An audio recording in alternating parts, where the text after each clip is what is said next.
my phone unlocked, without me even touching it. I was sitting in my living room, the lights off, the only glow coming from the TV. My phone, sitting dark on the coffee table, suddenly lit up. The familiar red glow of the Face ID sensor pulsed, scanning the empty air above it, and then, click, it unlocked. I frowned, reaching for it. That was impossible. It needed my face, right? I picked it up, my thumb hovering over the screen, ready to swipe it locked again, but I froze. The screen wasn't showing my usual home screen, the neat rows of apps and the picture of my dog. It was showing the camera view. It was showing me, sitting on the couch, illuminated by the flicker of the television. But that wasn't the part that made my blood run cold. In the reflection on the screen, standing right behind my own image, was another me. Itchy was leaning over my shoulder, a wide, distorted grin, stretching her face in a way that wasn't humanly possible. Her eyes were just dark pits, and her hair seemed to writhe like shadows. My heart hammered against my ribs.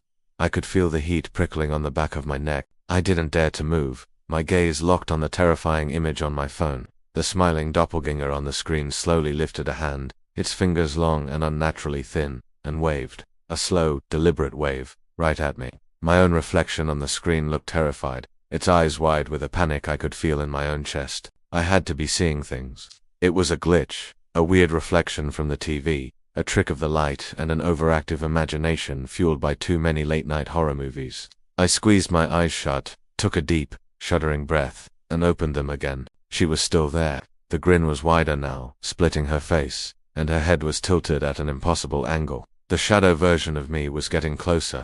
My hand was shaking so badly I almost dropped the phone. With a surge of adrenaline, I whipped my head around, expecting to see her, to scream, to fight, but there was nothing, just the empty, dark space of my living room behind the couch. The air was still and silent. The only sound was the frantic pounding of my own heart. I turned back to the phone, a wave of dizzying relief washing over me. It was just a hallucination, it had to be, but the image on the screen had changed. My reflection was gone. The couch was empty. The only thing on the screen now was the grinning face, filling the entire frame, its dark eyes staring directly into mine.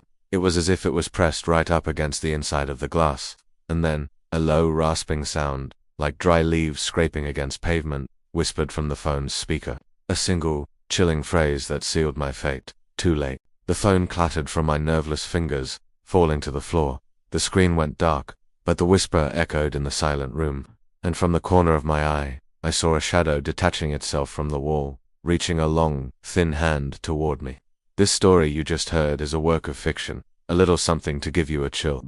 But sometimes fear can feel very real. If you're ever struggling with feelings of fear, anxiety, or feel like you're losing touch with reality, please know that you are not alone and help is available. Talking to a friend, a family member, or a mental health professional can make all the difference. Thanks for watching.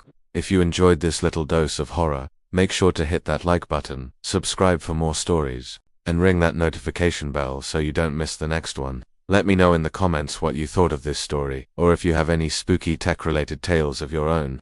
Stay safe, and see you in the next video.